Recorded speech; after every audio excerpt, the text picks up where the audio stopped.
Hi, I'm ColinStanbridge and I'm Chief Executive of the London Chamber of Commerce. Well, we all know there's going to be an election very, very soon, and we at the Chamber of Commerce are very keen that whoever wins this election make sure that they do the right things for London. So we've come up with 5 priorities that we hope will be adopted by any new or newly elected incoming government.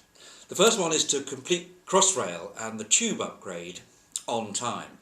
It's vital that we get the right sort of travel arrangements for London, and that means that we need Crossrail to take the pressure off the Central Line, and also we need the tube to be upgraded to make it an experience that helps us get to work, but helps us also get to work in a fit state to contribute to the London economy.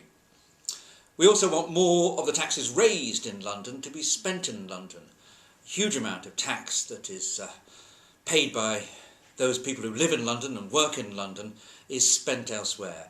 And we think that that's wrong, and that we need to be able to spend that money in a much better way to help London.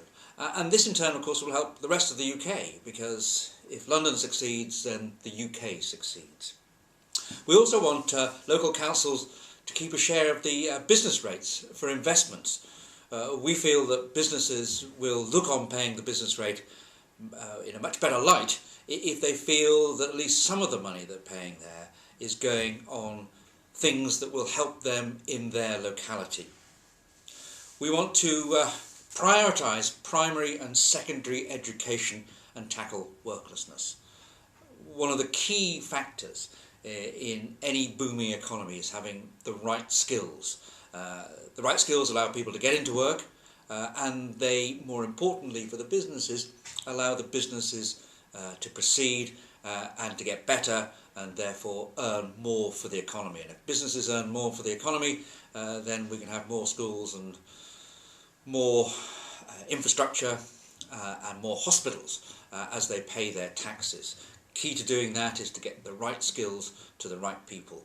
And we believe that this has to be a priority for any incoming or any new government. We also want to narrow the gap between public and private sector pensions. It's one of the great ticking time bombs, we believe, for the economy, is the effect on pensions and the pension pots that are growing.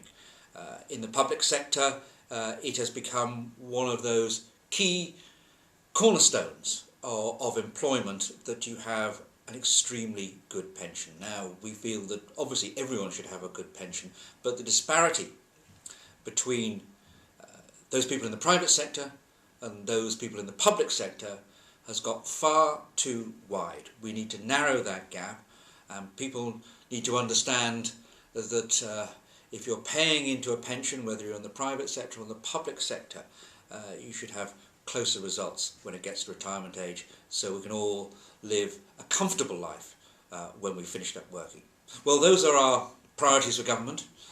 We've sent them off to all the candidates, and we hope that they will take real notice of what we've got to say, because if business doesn't succeed in London, then London doesn't succeed.